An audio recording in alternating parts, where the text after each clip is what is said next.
Graça e paz, boa noite. Vamos meditar na palavra de Deus. Gostaria de pedir a todos que abram em 2 Reis, capítulo de número 6. Livro de 2 Reis, lá no Antigo Testamento, capítulo 6, versículo 24. Vamos ler nesse momento até o 30. Diz assim a palavra de Deus: Depois disto, ajuntou Ben-Hadad, rei da Síria, todo seu exército. Subiu e sitiou a Samaria. Houve grande fome em Samaria. Eis que a sitiaram, a ponto de se vender a cabeça de um jumento por 80 siclos de prata. Isso é mais ou menos 1 quilo de prata, só para os irmãos terem uma ideia, né? E um pouco de esterco de pombas por 5 siclos de prata. Passando o rei de Israel pelo muro, gritou-lhe uma mulher: Acode-me, ó rei, meu senhor. Ele lhe disse: Se o Senhor não te acode, de onde te acudirei eu? Da eira ou do lagar? Perguntou-lhe o rei: Que tens? Respondeu ela: Esta mulher me disse: Dá teu filho, para que hoje o comamos e amanhã comeremos o meu. Cozemos, pois, o meu filho e o comemos. Mas dizendo-lhe eu ao outro dia: Dá o teu filho para que o comamos, ela o escondeu. Tendo o rei ouvido as palavras da mulher, rasgou as suas vestes, quando passava pelo muro. O povo olhou e viu que trazia pano de saco por dentro, sobre a pele. Amém. História chocante, né? Eu vou já falar um pouco sobre ela. Vamos fazer uma breve oração, mais uma vez, em nome de Jesus. Deus amado e querido, quero te louvar e te agradecer pela tua palavra, pela tua presença neste lugar, por este culto. Obrigado por ter nos trazido até aqui. Ó Deus, tem misericórdia de nós, eu te peço nessa hora, e fala poderosamente ao nosso coração. Senhor, que a tua palavra, ela venha ao nosso encontro de uma maneira poderosa e nos faz, ó Deus, compreender os teus ensinamentos, a tua vontade para as nossas vidas, quem devemos ser na tua presença, o que tu queres de nós. Ó Deus, tem misericórdia, em nome de Jesus, que o teu Espírito haja poderosamente neste lugar, e que cada um de nós aqui, Deus, saia deste lugar diferente. É o que eu te peço, transformados, renovados. Aqueles que não te conhecem sejam salvos, e os que já te conhecem sejam fortalecidos na fé. Em nome de Jesus, amém. Meus irmãos, esse texto relata uma história que aconteceu em Israel, o Reino do Norte. Nessa época era dividido em Reino do Norte e Reino do Sul. E nessa época, o Reino do Norte vivia um momento de muita incredulidade, de muito pecado, idolatria. Estavam afastados de Deus, como geralmente foi o Reino do Norte em Israel. O Reino do Sul ainda buscava mais o Senhor, mas a parte do norte era muito incrédula, muito idólatra, vivia no pecado, desagradava muito a Deus. Uma situação como essa não teria acontecido se eles fossem tementes ao Senhor. Eu não sei se você prestou bem atenção no que aconteceu aqui nessa história, mas a cidade estava sitiada. Samaria era a capital do Reino do Norte de Israel. Estava sitiado. O que era isso? O exército da Síria veio e estava rodeando aquela cidade, de tal maneira que ninguém podia sair e ninguém podia entrar. Agora imagine só a situação.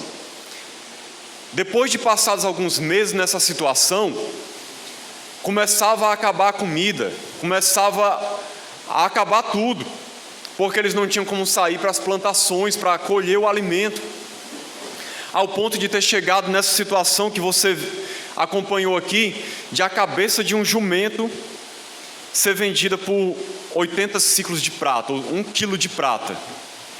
O jumento era um animal considerado impuro. O povo judeu não comia carne de jumento, muito menos a cabeça, Mas nessa época, o povo estava comprando a cabeça de um jumento por 1 quilo de prata para poder comer, passando uma fome terrível, ao ponto de ter acontecido, como foi relatado logo depois aqui, de 2 mulheres entrarem em acordo, de uma comer o filho da outra, e vice-versa, comer primeiro o filho de uma, depois no outro dia comer o filho da outra, só que uma negou, quando foi no outro dia, na vez do filho dela, e a mulher que tinha cedido seu filho em primeiro lugar foi procurar o rei para expor essa situação. O rei ficou tão perplexo com aquilo, tão chocado, que ele rasgou suas vestes. Isso naquela cultura era um sinal de grande lamentação, de grande tristeza diante daquela situação. Então, o que nós vemos nessa história? Uma situação miserável, um povo passando fome, sofrendo, uma situação terrível por causa do pecado, porque estavam afastados de Deus, porque não tinham comunhão com Deus, porque não conheciam ao Senhor de verdade, de andar com Ele. Por isso o Senhor tinha retirado a sua proteção de sobre eles, e eles estavam passando por essa situação terrível. E como nós podemos compreender isso já aplicando para as nossas vidas hoje? Será que hoje nós vivemos uma situação diferente? Será que a humanidade está diferente do que era vivido aqui? Eu afirmo para vocês com toda certeza, não. A grande maioria das pessoas continua afastada de Deus. A grande maioria das pessoas continua vivendo no pecado. Não temem ao Senhor, vivendo em idolatria, vivendo em prostituições, bebedeiras, adultérios, mentiras, todo tipo de pecado que o Senhor abomina, provocando a ira do Senhor, acumulando ira para o dia da ira, como diz a palavra de Deus. As pessoas vivem suas vidas sem temer a Deus, sem se preocupar com o que Deus pensa, com o que Deus acha, sem se preocupar se estão agradando a Deus ou não, se Ele está sendo ofendido pelas suas vidas, pela sua prática ou não. Muitas pessoas não têm temor nenhum, não estão nem um pouco preocupadas com Deus, com o que Deus pensa, de como elas estão andando.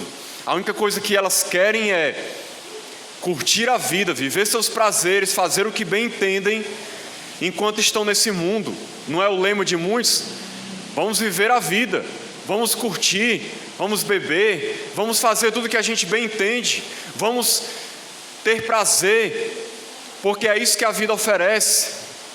E se esquecem que há um Deus no céu que governa todas as coisas, que nos criou e a quem um dia nós vamos prestar contas e vamos estar diante dele no tribunal de Cristo.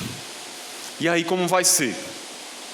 Pode ser que o juízo não esteja vindo agora de maneira tão perceptível como aconteceu aqui, mas um dia todos nós vamos comparecer diante do tribunal de Cristo e vamos prestar contas das nossas vidas. Essa é uma realidade que ninguém pode fugir dela, quer a pessoa acredite ou não. Então a humanidade, ela está hoje também no presente, vivendo uma situação terrível, no pecado, afastados de Deus, vivendo uma fome também, não uma fome necessariamente física, mas uma fome espiritual. Fome de quê, irmão? Fome de Deus, fome da palavra de Deus. Não que eles queiram a Deus, eu estou falando fome no sentido de que eles estão carentes de Deus e da sua palavra, porque não conhecem a Deus, não conhecem a sua palavra. A palavra de Deus é o verdadeiro alimento, é o verdadeiro alimento que alimenta o nosso espírito, que nos ensina como devemos andar, que molda a nossa vida, que nos transforma. É o alimento que nos dá vida, é a palavra de Deus. Mas a grande maioria das pessoas hoje não conhecem a palavra de Deus, nem se importam em conhecer essa palavra de Deus, não estão nem aí, elas estão passando por uma verdadeira fome espiritual. E por causa disso estão vivendo uma vida terrível, miserável. Aparentemente, está tudo bem com muita gente. Você olha para os seus vizinhos, seus amigos, seus colegas de escola, de trabalho, da sua rua, seus familiares, e aparentemente, muitas vezes, tudo está uma maravilha, a família está indo bem, a pessoa tem dinheiro, tem saúde, tudo está indo bem com ela, parece que não está tendo problema nenhum, ela não está se alimentando de Deus, da sua palavra, conhecendo a Deus. Mas, se nós pudéssemos olhar, e nós deveríamos olhar, com um olhar espiritual, nós vamos perceber a miséria, a vida desgraçada, terrível, amaldiçoada que as pessoas estão vivendo. É uma situação parecida com o que aconteceu na igreja de Laodiceia, que eles diziam de si mesmos: nós estamos ricos, abastados, não necessitamos de nada. E o que foi que Jesus disse para eles? Vocês são pobre, cego e nu. Ou seja, vocês são miseráveis. Porque não adianta ter dinheiro, não adianta ter saúde, não adianta tudo estar bem, ter um bom trabalho, ter uma boa família, usufruir de muitas coisas. Se você estiver longe de Deus, a sua vida é miserável. E é assim que a humanidade está. É assim que o nosso país está, irmãos, na sua maioria. Muitas vezes, mesmo nós sendo um país cristão, nós podemos perceber que a grande maioria das pessoas não conhecem a palavra de Deus. Até mesmo a maioria das igrejas que se dizem cristãs, muitas vezes estão pregando mentiras, enganos, heresias. Ou então não estão pregando o evangelho genuíno, estão pregando um evangelho misturado, diluído, pirateado. Muitas vezes dando ênfase só às coisas menos importantes, falando só de dinheiro, de saúde física, de bens materiais, de curas, de milagres. E quase não se fala do mais importante, da verdadeira mensagem de salvação, de arrependimento, de mudança de vida, de renúncia do pecado, de entregar-se a Cristo para viver uma nova vida, uma vida de santidade. Esse evangelho não tem sido pregado pela grande maioria das igrejas que se denominam cristãs. É essa mensagem que tem sido pregada para as pessoas. E aí, qual é o resultado disso? A grande maioria das pessoas não conhecem a palavra de Deus, estão com fome da verdadeira palavra de Deus. Elas têm a Bíblia nas suas casas, mas não conhecem a palavra de Deus. Estão vivendo uma vida terrível, muitas vezes enganadas, às vezes estão dentro das igrejas, mas estão perdidas. Isso sem falar na grande quantidade que nós temos aqui no nosso país e no mundo de seitas, de religiões falsas. Isso eu estou falando a nível de Brasil. Quando a gente vai olhar mundo afora, existem países, irmãos, que não conhecem quase nada do evangelho. Países quase totalmente hindus, muçulmanos, budistas, tribos primitivas, povos pagãos, idólatras que não conhecem a palavra de Deus, não conhecem a mensagem da salvação. O mundo está com fome da palavra de Deus. O mundo está carente da palavra de Deus. A situação é muito pior do que essa que a gente leu aqui. Muito pior. As pessoas estão perecendo, as pessoas estão caminhando para o inferno, as pessoas estão morrendo sem Cristo, condenadas debaixo de maldição, e vão perecer por toda a eternidade. É isso que está acontecendo no mundo hoje. Está acontecendo às vezes perto de nós, ao nosso redor, na nossa presença. Pessoas que a gente conhece, pessoas que a gente ama, e estão morrendo de fome de Deus, porque não conhecem a Deus e a sua palavra. Elas estão tentando fazer como esse povo aqui, tentando se alimentar de tudo que é lixo, porcaria, coisa que não presta, imunda, para tentar suprir a sua necessidade, a sua carência, a sua fome. Mas a sua fome não é saciada. Elas continuam tristes, continuam depressivas, continuam vivendo uma vida afastadas de Deus. Essa é a realidade da humanidade. E seria muito bom que a gente olhasse como Deus vê. Não veja a aparência, não veja pela superfície, porque a gente precisa compreender como esse mundo está. Vamos passar um pouco mais adiante para ver o que acontece aqui na história. No versículo 3, eu não vou ler todo o texto, do capítulo 7, diz que aconteceu o seguinte: 4 homens leprosos estavam à entrada da porta, os quais disseram uns aos outros: para que estaremos nós aqui sentados até morrermos? Se dissermos, entremos na cidade, há fome na cidade, e morreremos lá. Se ficarmos sentados aqui, também morreremos. Vamos, pois, agora e demos conosco no arraial dos sírios. Se nos deixarem viver, viveremos. Se nos matarem, então somente morreremos. Então o que os leprosos pensaram, esses 4 leprosos? Traduzindo aqui o que a gente leu. Rapaz, é o seguinte, a situação, a gente vai morrer de qualquer maneira. Se a gente ficar aqui nessa cidade, vai morrer de fome. E a gente é leproso, doente, está destinado a morrer logo mais. Naquela época, lepra praticamente não tinha tratamento para isso. E se a gente for tentar chegar no arraial dos sírios que estavam rodeando a cidade para encontrar comida, o pior que pode acontecer com a gente é morrer. E se a gente ficar aqui, a gente já vai morrer mesmo, então vamos tentar lá para ver o que é que acontece. Então, o que foi que eles fizeram? Versículo 5: levantaram-se ao anoitecer para se dirigirem ao arraial dos sírios, e tendo chegado à entrada do arraial, eis que não havia lá ninguém. Preste atenção, que interessante. Porque o Senhor fizera ouvir no arraial dos sírios ruído de carros e de cavalos, e o ruído de um grande exército, de maneira que disseram uns aos outros: eis que o rei de Israel alugou contra nós os reis dos heteus e os reis dos egípcios para virem contra nós, pelo que se levantaram e, fugindo ao anoitecer, deixaram as suas tendas, os seus cavalos, os seus jumentos e o arraial como estava, e fugiram para salvar a sua vida. Você entendeu o que aconteceu? Deus interviu por misericórdia, de uma maneira sobrenatural, milagrosa, porque não tinha como Israel prevalecer naquela situação. Deus fez um ruído ser ouvido no arraial dos sírios, ao ponto deles pensarem que um grande exército estava se aproximando, e fugiram e deixaram tudo. Não deu tempo levar nada, de tanto medo que eles ficaram.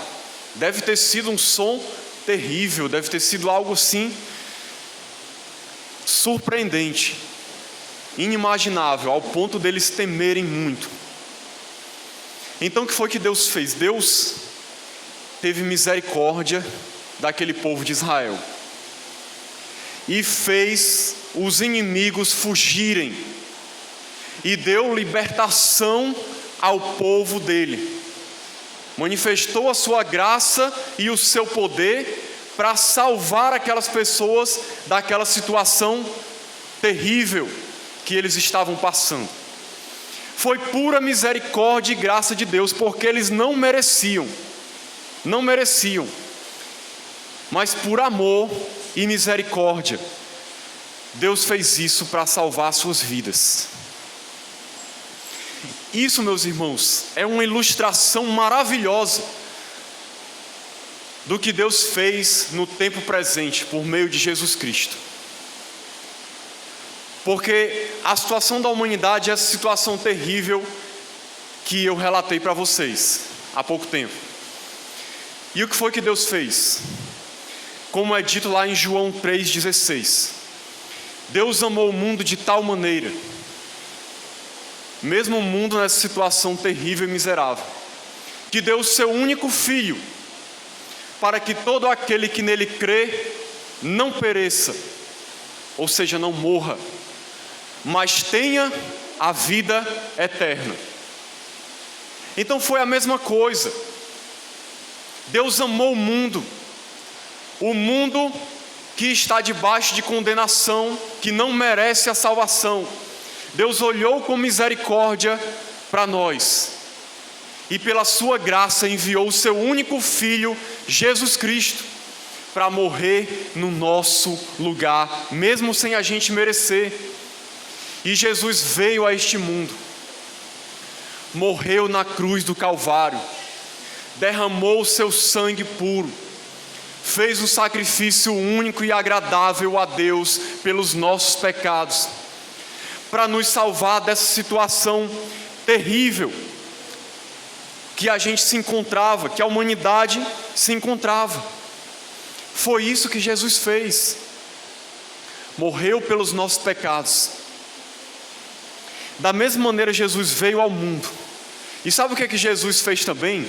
Quando Jesus estava ali na cruz do Calvário, morrendo por nós, levando sobre si os nossos pecados, ali Ele estava destruindo a morte, vencendo a morte e vencendo também os nossos inimigos, que são encabeçados pelo príncipe das trevas, que é o diabo. Assim como naquela época, Deus venceu os inimigos do seu povo e os colocou para correr. Da mesma maneira, na cruz do Calvário, Jesus estava vencendo o diabo. Eu acho maravilhoso isso, irmãos, porque muitas pessoas pensam que a cruz é sinônimo de derrota, mas a cruz, na verdade, é sinônimo de vitória, porque ali Jesus estava vencendo o pecado, vencendo a morte, vencendo o diabo. Naquele momento, quando Jesus destruiu o aguilhão da morte, que é o pecado, como diz lá em 1 Coríntios, Jesus venceu o diabo. Por quê? Porque lá em Hebreus diz assim, para que por sua morte destruísse aquele que tem o poder da morte, a saber, o diabo. Hebreus 2:14. Então, pela sua morte, Jesus venceu aquele que tinha o poder da morte, o diabo. Como é que o diabo tinha o poder da morte?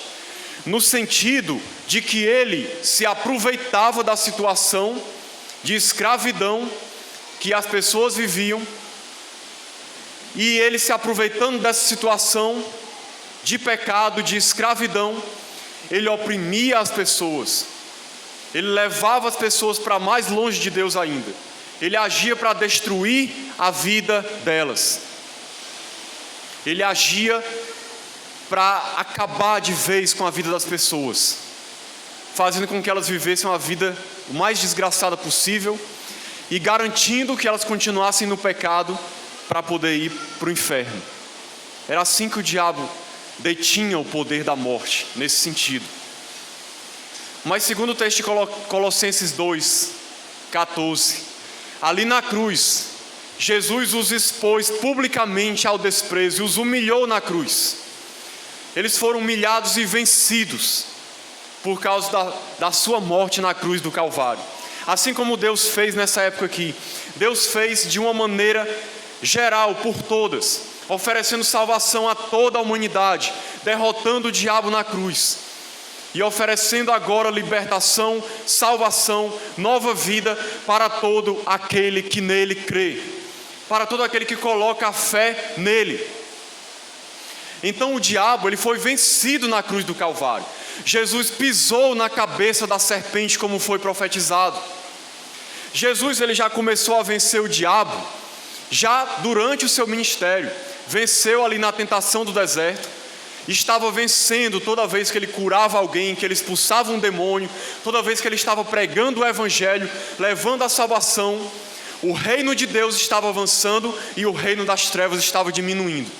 Depois agora da morte de Cristo, o diabo foi vencido, ainda não definitivamente, mas é um inimigo que já está cambaleando e o seu dia já está prestes a chegar.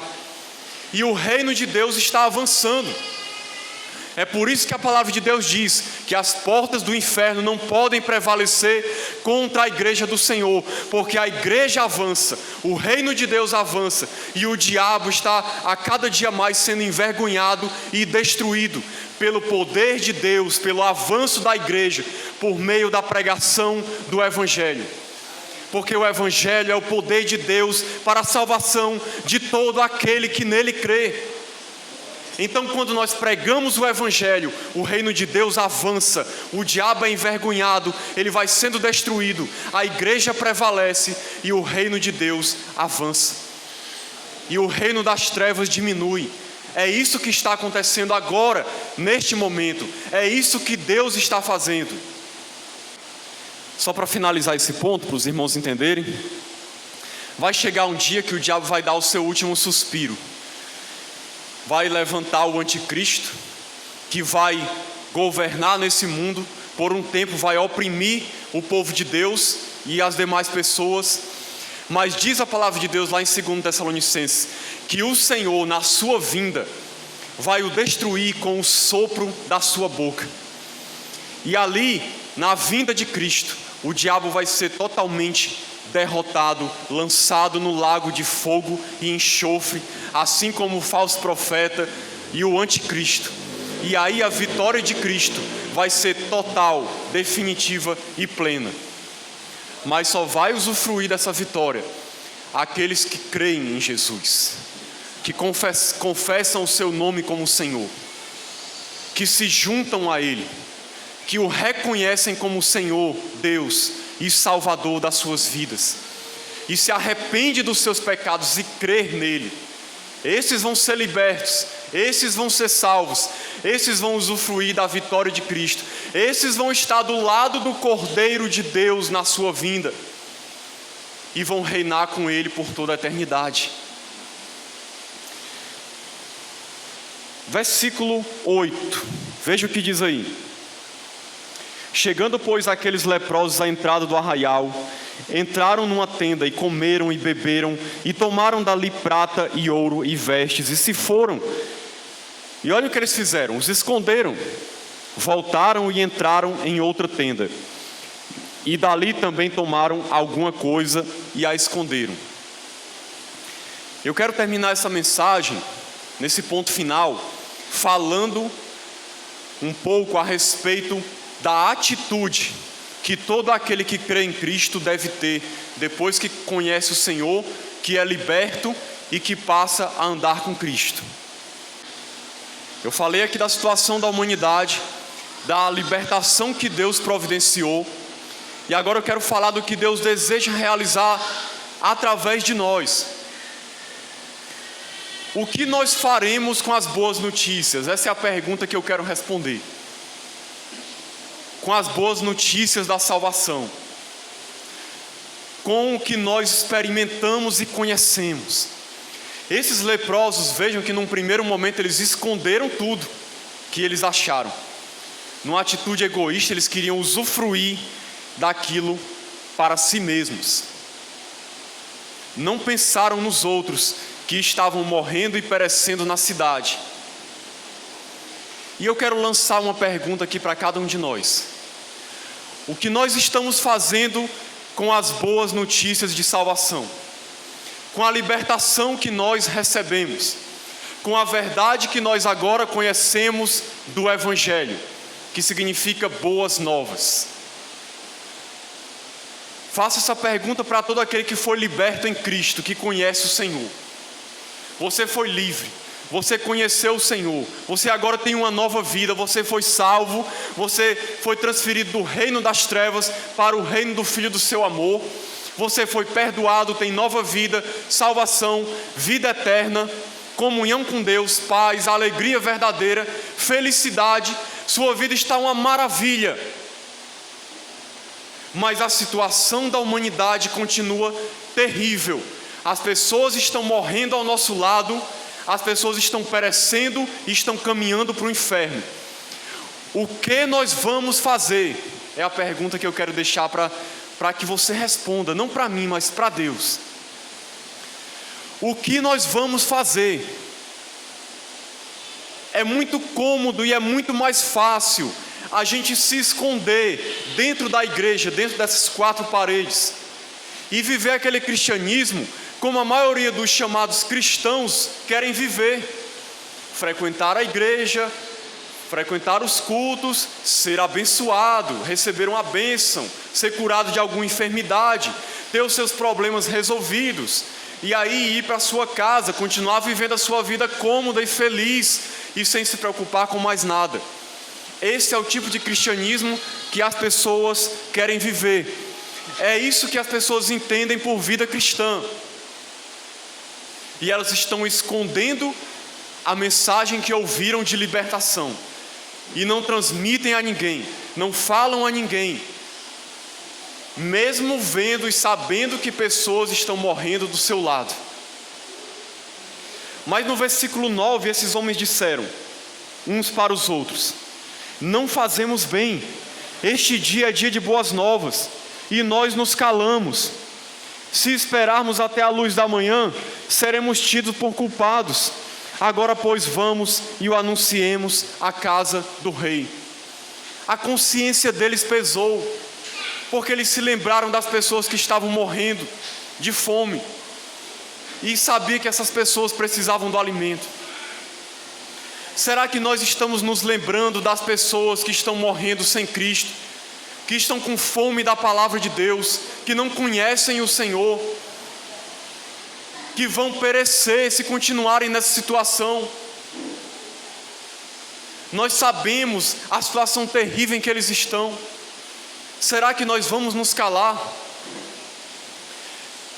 Talvez a gente às vezes não tenha essa compaixão, mas nós deveríamos sentir pelo menos, não é a situação ideal, mas sentir o peso na consciência que esses homens sentiram, de pensar: eu sou culpado porque eu sei de uma boa notícia e eu não estou falando nada. Será que nós estamos pelo menos com a consciência pesada de ver tantas pessoas perecendo ao nosso lado, e às vezes nós não pregamos o evangelho para elas? Meus irmãos, a palavra de Deus diz lá em Ezequiel capítulo 33, Jesus falando do dever do atalaia. O atalaia era uma pessoa que ficava como vigia na muralha, para olhar quando vinha o perigo e avisar para a cidade. E Deus falando para o profeta, falando de que ele era um atalaia. E nós, como povo de Deus, somos também. Nós não podemos ver o perigo se aproximando e não avisar, porque o que Deus diz naquela passagem? Se eu sei que o perigo está se aproximando, que alguém vai perecer, e eu não falo nada, a pessoa vai perecer nos seus pecados, mas o sangue dela vai ser requerido da nossa mão. É por isso que Paulo disse para a igreja de Éfeso: eu estou livre do sangue de vocês, porque eu preguei todo o desígnio de Deus para vocês. Eu não sei como é que Deus vai julgar a vida daqueles que foram omissos, mas de alguma maneira vão prestar contas diante de Deus por omitir uma mensagem tão maravilhosa de libertação. Meus irmãos, não é possível que a gente consiga dormir em paz, consiga dormir com a consciência tranquila, colocar a nossa cabeça no travesseiro, sabendo que bilhões de pessoas estão indo para o inferno, se nós não estamos pregando o evangelho.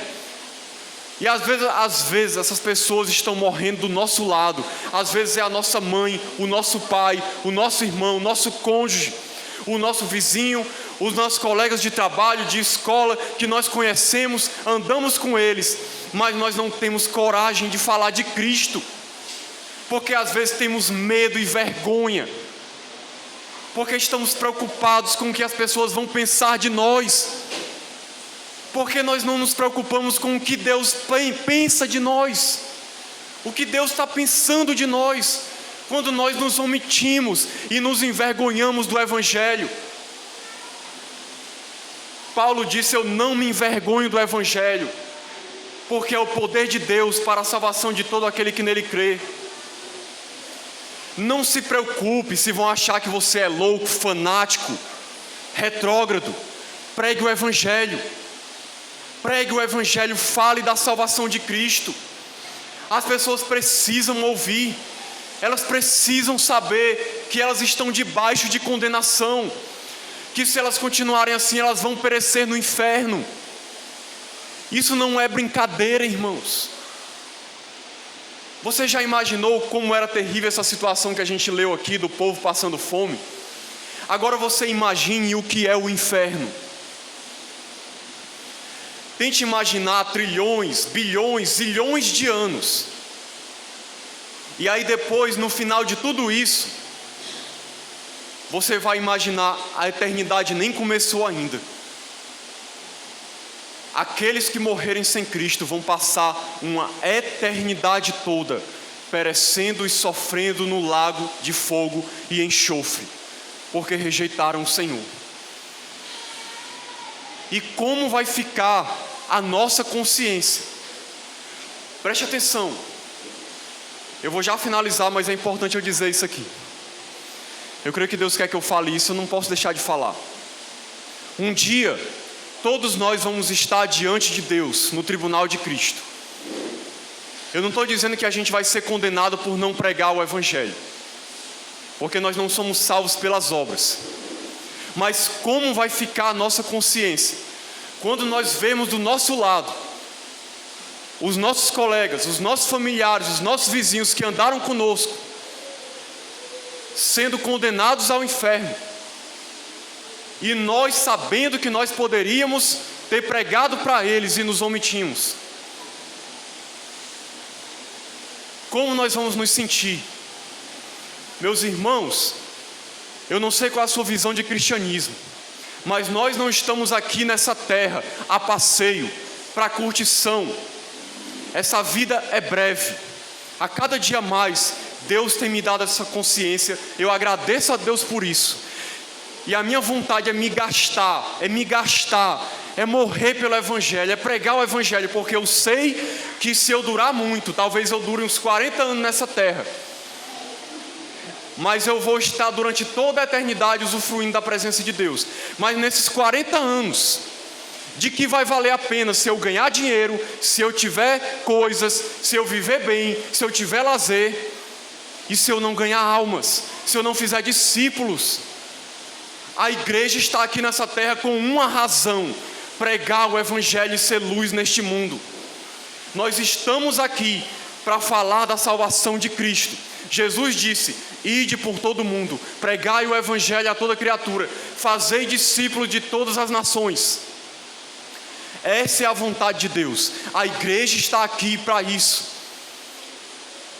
A humanidade precisa saber. Meus irmãos, nós precisamos nos levantar do nosso comodismo, sair das nossas cadeiras, criar coragem, abrir a nossa boca e pregar o Evangelho. O Timbó precisa saber que Jesus Cristo morreu pelos seus pecados. Até quando nós vamos viver uma vida cristã medíocre, de somente sentar nessas cadeiras e querer participar de programações, de eventos, frequentar cultos, e não se envolver na obra de pregação, de evangelização, de fazer discípulos? Eu falei aqui na quinta-feira, vou falar hoje de novo. Os grupos pequenos, muitas vezes a gente começa o ano, e em vez da gente multiplicar, a gente diminui. É a estratégia que Deus nos deu para pregar o Evangelho aqui nesse bairro. O ideal seria que todos nós, sem desculpa, estivéssemos num PGM, participando, convidando pessoas, pregando o Evangelho, fazendo discípulos, falando para os nossos vizinhos e amigos, participando. Mas as pessoas se acomodam, porque é muito mais fácil se acomodar. Nós não podemos, irmãos. Jesus Cristo está às portas. Jesus está voltando. Logo mais a trombeta vai soar e a igreja vai ser arrebatada. E aí depois disso não há mais nada a fazer, irmãos. Não vai haver mais nada a fazer. O momento é hoje, o momento da salvação é hoje, de pregar o Evangelho é hoje. Se tem uma coisa que a gente não vai fazer na eternidade, é pregar o Evangelho.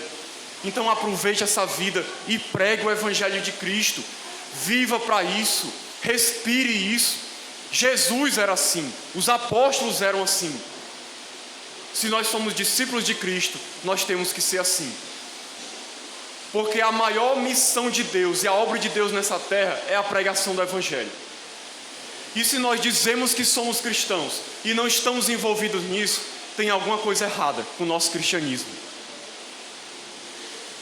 Então que Deus nos abençoe e nos ajude em nome de Jesus. Amém.